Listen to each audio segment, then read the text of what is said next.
네, 오윤혜 씨 어서 오십시오. 반갑습니다. 오윤혜입니다. 투표하셨습니까? 당연히 했습니다. 어제 이마에 찍고 나오기로 했잖아요. 이마에는 못 찍고 손에 찍었는데 네. 이번 투표는 네. 정말 저뿐만 아니라 많은 분들이 공감하시겠지만 이 찍을 때요. 네. 이 손이 약간 떨리기도 그런 하면서 분들 오늘 많아요. 그리고 네. 종이에 구멍이 날 정도로 나도 모르게 계속 찌르고 저도 아까 그 얘기했었는데. 후 불고 잘 말리고 약간 정확하게 좀 접고 예. 이 단계가 예전에는 성의가 없었는데 근데 저도 그렇게 그 칸이 좁아 보이더라고요. 그죠? 벗어날까봐. 실수할까봐 수전증 날까봐 그래서 오늘 이 투표를 얼마나 기다렸습니까?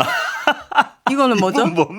콧물 요정 권구장님 최고 하면서 사전 투표를 다녀왔다라고 하면서 어떤 분이 인증샷을 보내주셨어요. 야, 이분 대단하시네요. 저긴 저걸 입고 갔습니다. 저 옷을 입고 이분 진짜 대단하시다. 이분 진짜 쉬운 이분 일이 거기 아닌데. 줄 서 계실 때 다 볼 텐데 사람들. 와 대단하십니다. 정말 대단하십니다. 우리, 시민분들 대단하십니다. 어디신가요? 하여튼 대단하십니다. 예. 네. 감사합니다 정말. 많은 분들 오늘 혹시나 못하신 분들이 계신다면 내일도 오후 6시까지 물론이죠. 아무 데서나 보이는 데 가서 신분증 들고 가면은 지금 이틀 남았습니다. 그러니까 근데 오늘 휴일도 아니었는데 대단하시네요 사람들. 그러니까 지난 대선 때보다도 지금 사전 투표율이 더 높죠. 역대 최고죠. 네. 예.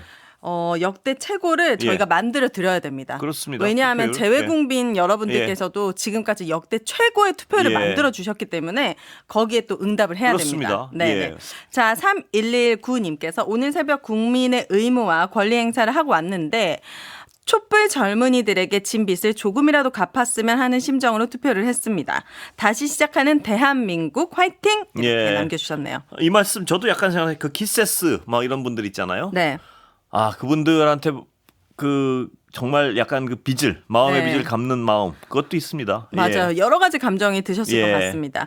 자, 7989님께서 본 선거일까지 기다리기 어려워. 진짜 이거 어려워요. 못 기다리겠어요. 오늘 날 새자마자 망포 1동 사무소에 새벽 5시에 가서 설레이는 마음으로 1시간 동안 기다렸다가 첫 번째로 입장해서 투표용지 고이 접어 넣었습니다. 아까 M장이 오늘 새벽 5시 40분에 갔대요. 근데 그 앞에 30분이 계시더라고요. 30분께서 30분이 계시더라고요. 그렇군요. 그렇게 아침잠 많은 오창석 씨도 새벽 6시에 가가지고 거의 밤을 새고 가서 인증하는 거 올렸더라고요. 참 다들 투표가 투표 마려우신 우리 국민들이 너무너무 많으셨다. 예, 그렇습니다. 네네. 아까 그 사진 정말 우리 권 앵커님의 저 티셔츠를 입고 당당하게 투표하러 가셨습니다. 저는 저 중요한 자리에서도 코를 흘리고 있네요. 참 안타깝습니다. 저분께 뭐 한마디 해주세요. 저렇게까지 정말 하셨는데 대단하시고 저분이 저렇게까지 하시는 데는 그동안의 마음고생이 얼마나 심했는가. 맞습니다. 근데 저 옷을 입고 나가신 건 정말 대단하시네요. 거의 권 앵커님과 두 분의 몫으로 거의 심판한 게 아닌가라는 생각이 저도 저 옷은 못 입고 나가는데 집에서도 옷 입기 힘든 맞습니다. 그리고요 오윤혜 씨가 저번에 우리 사전 투표 재외국민 투표 얘기했잖아요. 그 혹시 멀리서 투표하신 분 계시냐고. 그러니까 이분이 지금 연결돼 계신 분이요. 대단하신 분이요. 12시간을 차로 달려가지고. 왕복 12시간을 차로 달려서 미국에서 투표를 하신 분과 저희가 전화 인터뷰가 되어 있습니다. 연결돼 있다고 하는데요. 네, 한번 볼까요? 이신아님. 네, 안녕하세요. 아이고, 새벽이시죠? 네, 새벽 5시예요. 네. 대단하십니다. 죄송합니다. 잠 못 이루게 해드려서. 아닙니다. 자기소개 좀 간단히 해주시죠. 네, 저는 미국 뉴올리언즈에 거주하고 있는 이순아라고 합니다. 반갑습니다. 와, 반갑습니다. 교수님이라고 하셨는데 혹시 무슨 과목을 대학에서 가르치시는지 이곳까지? 저 인문학 관련. 알겠습니다. 그 왕복 12시간 운전을 하셨다고요. 숙박 주무시고 오셨다고요. 그리고 네네. 얼마나 투표를 하시고 싶었으면 그랬습니까? 왜 이렇게 길게 먼가요? 네? 그러니까 왜 질문이 이상하군요. 왜 왕복 12시간씩이나 운전을 하실 거리밖에 없나요? 좀 가까운 데 없습니까? 지금 재외국민 투표? 뉴올리언즈 남부에 있다 보니까 여기에서 제일 가까운 곳이 알라바마더라고요. 아마 동부나 서부에 한인분들이 많이 계신 곳에서는 좀 여러 군데 투표소가 가까운 데 있는데 아무래도 남부다 보니까 네. 네. 주변에 이제 재외국민들의 투표 열기가 좀 어떤지 체감을 하셨는지도 궁금합니다.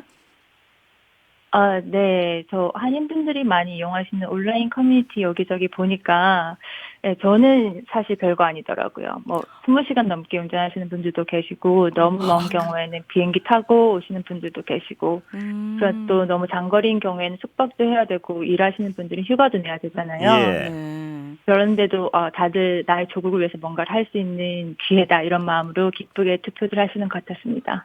정말 재외국민들 대단하시네요. 그런데 이 정도로 멀고 힘들면은 뭐 그냥 안 하고 싶다 뭐 이런 생각이 드실 수 있을 텐데 꼭 해야겠다고 결심한 이유가 있다면 뭔가요?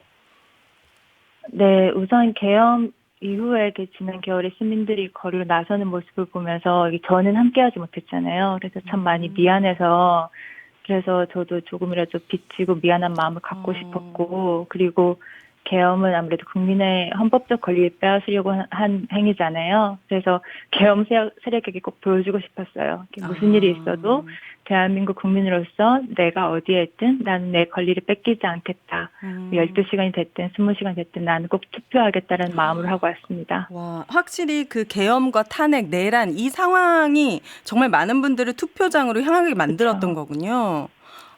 근데 정말 통화하시는 목소리 듣고 하니까 약간 울컥해지는 게 있습니다. 거기서 얼마나 그렇습니다. 네, 아무래도 이제 해외에 사시다 보면은 한국 뉴스를 자주 접하기는 힘드실 것 같은데 지금 요즘에 한국 정치에 대해서 외신은 어떻게 보도하고 있는지도 궁금하거든요.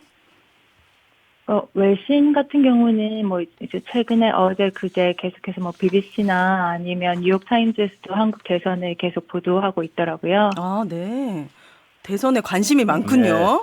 근데 이 외신을 통해서 주로 보셨을 텐데 이 계엄, 탄핵, 내란 이런 상황들 보시면서 뭐 어떤 생각 하셨습니까?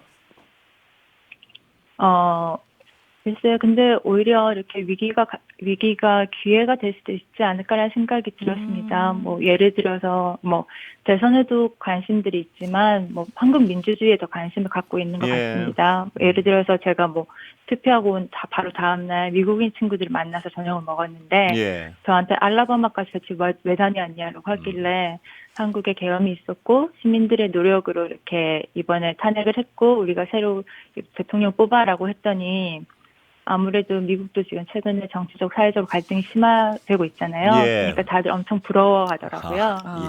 저는 궁금한 게 한국 정치 상황이 이렇게 계엄이나 내란 크게 안 좋게 됐을 때 해외에 사는 교민분들에게도 직접적인 어떤 영향을 끼칩니까? 네, 제 경험으로는 제가 학생들 가르치는 일을 하는데 예전에는 제가 뭐 수업하거나 이랬을 때 뭐 미국 학생들이 제가 한국 예를 들어 설명하면 크게 반응이 없었어요. 그런데 최근 몇 년간은 이렇게 한국 문화 성장 때문인지 한국 예를 들거나 하면 매우 긍정적으로 호응하고 관심을 가지더라고요. 근데 계엄이 나고 난 후에는 선생님 저 한국에 가보고 싶었는데 뭐 한국이 정치적으로 불안정한 나라인가요? 한국이 미디어에서 본 것과는 다른 나라인가요? 이런 질문들을 하더라고요. 그래서 한국이 이렇게 오랜 시간 동안 힘들게 쌓아온 국격과 긍정적 이미지를 이렇게 계엄 때문에 하룻밤 사이에 이렇게 무너뜨릴 수가 있나라는 생각에 사실 화가 많이 났고 해외에 있으면 한국이라는 그 이미지가 저를 대변하는 경우가 많기 때문에 한국이 잘 되는 게 저희 재외국민에게는 너무 중요하다고 생각이 듭니다. 이 아까 잠깐 언급하셨지만요. 탄핵, 한국의 탄핵이나 이 한국의 어떤 민주주의 역동성 이런 걸 실질적으로 불허하는 주변 분들이 미국인들이 계십니까? 주변에? 네, 미국인들도 있고 그리고 엄청 많죠. 그리고 이번에 그리고 저는 뭐 꼭 미국 친구들뿐만 아니라 이번에 투표 다녀와서 뭐 케냐 출신 친구, 영국인 친구들 만났는데 다들 왜냐면 전 세계적으로 지금 극우주의가 힘을 얻으면서 민주주의가 위협받고 있잖아요. 그러니까 다들 한국의 이런 시민들이 계엄 극복하고 새로운 대통령을 뽑는 과정 것까지 다들 엄청 부러워하고 네, 관심을 가지더라고요. 예. 그럼 저는 마지막으로 예. 아직 투표를 안 하신 분들께 나 하나쯤이 안 나가도 나 너무 바쁘고 힘들어 이런 분들께 독려의 말씀 해주신다면. 네네. 네. 저희 어머니가 울산에 사시는데 엄마가 얼마 전에 대선 토론 보고 나서 엄마랑 통화하는데 엄마가 그러더라고요. 아줌마도 그래 안 무식하대. 우리 TV 보면서 뭐 바로 팩트 체크한다 아이가 이렇게 하시고 지금 한국에서 또 어머니 친구분들하고 또 투표하고 오셨대요. 제가 말씀드리고 싶은 거는 이번 선거를 통해서 우리가 국민이 바보가 아닌 것을 그리고 김장하 선생님의 표현을 빌리자면 조용한 다수지만 우리는 필요할 때 꼭 용감한 다수가 돼서 이 나라를 지탱해오고 발전시켜왔고 그리고 더 이상 이렇게 요란한 소수의 만행을 용인하지 않겠다는 것을 보여주는 첫 걸음으로 꼭 투표하셨으면 좋겠습니다. 저희가요, 청취자님 정말 어떤 강의 들은 것 같습니다. 네, 너무너무 좋은 말씀. 근데 제가 말씀을 듣고 우리가 해외에 나가면 나를 대표할 수 있는 거는 난 대한민국 사람이다. 이거 하나잖아요. 이 말씀이 너무 와닿고 정말 이 새벽에 너무 감사드립니다. 너무 감사합니다. 고맙습니다. 네, 감사합니다. 네. 이신아 씨 청취자. 정말 우연히 여기다 연락하신 분인데 얼마나 차분하고 이러신. 근데 전 빵 터질 뻔했습니다. 갑자기 엄마 얘기하니까 울산 사투리가 나오시고 그 강의 학생들 가르치고 이러시니까 한국말도 영어로 가르치시겠지만 한국말도 표준어를 그렇게 쓰시다가 갑자기 나옵니다. 울산 사투리 딱 쓰시는데 정말 해외에 있으면 나를 표현하는 대표적인 게 대한민국 국민이다. 국격이 떨어지는 것은 절대 안 된다. 이 말이 너무 와닿습니다. 윤혜 씨, 제가 말씀을 끊어서 죄송한데 사전 투표 홍보 빨리 한번 해주시죠. 사전 투표 자 내일 6시까지 오전 6시부터 오후 6시까지 있습니다. 주말에는 없습니다, 여러분. 내일 꼭 반드시 투표하시기 바랍니다. 윤혜 씨, 고맙습니다. 감사합니다.